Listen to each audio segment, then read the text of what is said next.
Large-scale ethanol production for fuel began in the 1970s, and at the time the process for making ethanol required more energy input per gallon than a gallon of ethanol produced. The stigma of ethanol being an energy sink has stuck around despite great leaps made in the efficiency of producing the fuel. The net energy balance for ethanol was negative to neutral at first. Today, however, most scientists believe the net energy balance for ethanol is positive and increasing. There has been a large improvement in the ethanol energy balance since 1995, and a small but positive improvement since 2008, according to the United States Department of Agriculture. A frequently overlooked area in the ethanol energy balance is that of ethanol co-products. Dry mill ethanol plants produce co-products such as distillers' grains for livestock feed and carbon dioxide used in the food and beverage industry as well as for industrial purposes. By not accounting for the production of these other products, it appears as though ethanol is consuming more energy in its production. New studies taking these co-products into account show ethanol as a more viable source of energy. Ethanol production itself has also become much more efficient.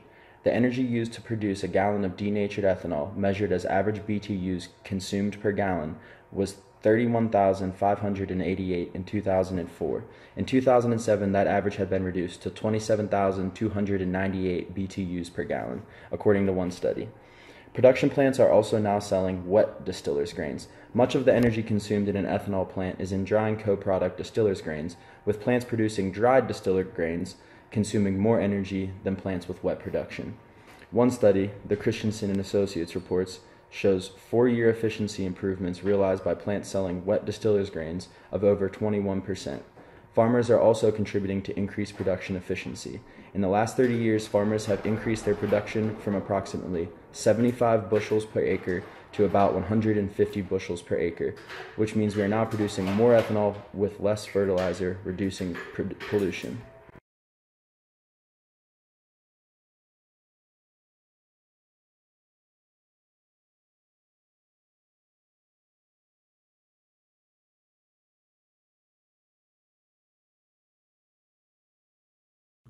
In a typical ethanol plant, high-starch feed wheat is used, which is delivered from farmers to the feed mill where large material is removed and it is added to bins.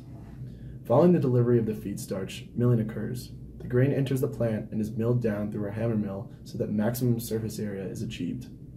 Then, the milled starch enters the mash phase, where hot water and enzymes are added to maintain a constant viscosity. Then, the mash enters a hot cooker where the grain is sterilized and the starch is hydrolyzed to form a fermentable sugar. The mash now enters a new tank where enzymes, typically alpha amylase, convert the starch into sugars. Additional forms of yeast are used based on the feed grain to finish the conversion of the sugar into ethanol and carbon dioxide. At this step, it is crucial to maintain high sanitation levels to reduce the growth of bacteria that may taint the ethanol quality. The product is now called beer, and it contains 10 to 12% alcohol per volume. It now enters a distillation column where the alcohol is distilled off, eventually reaching an alcohol content of 99.5%.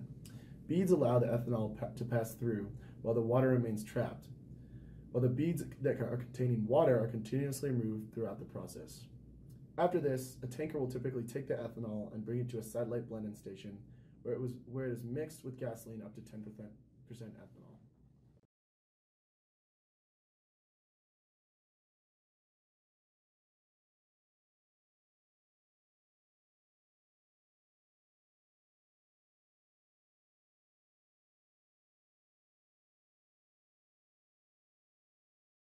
The United States and Brazil produce the most bioethanol as fuel, with production rates of 15,330 and 7,295 liquid gallons of fuel ethanol in 2016, respectively, and the market is growing worldwide, with an expected value of $116.65 billion by 2025. This expansion is encouraged by the increased mandates in several countries for the blending of ethanol with gasoline as a means to reduce greenhouse gas emissions. The U.S. export of fuel ethanol has shifted recently from Europe to Asia, with the European market shrinking from 28% in 2012 to just 5% in 2015, and the Asian market growing rapidly from 2% in 2012 to 31% in 2015. Canada also remains a significant market, with 28% of the U.S.'s fuel ethanol exports in 2015.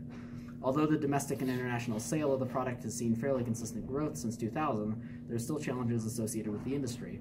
The first challenge is that of compatibility with vehicles and infrastructure availability. Many retail gas stations simply don't offer ethanol alternatives and don't possess the necessary infrastructure for such fueling. This greatly impacts consumer awareness about fossil fuel alternatives and is a huge impediment to the viability of mid and higher level blends. These products also carry complicated regulations that may dissuade fueling stations from upgrading their equipment. As for vehicle compatibility, the prospects are more promising. Currently, there are almost 18 million flex fuel vehicles in the U.S., which can make use of blends up to 85% ethanol. Despite this, and probably because of the aforementioned infrastructural and educational factors, an average flex fuel engine uses less than 14 gallons of E85 a year. There is hope, though, as high-octane ethanol blends become more and more competitive in price, and use of these renewable biofuels will need.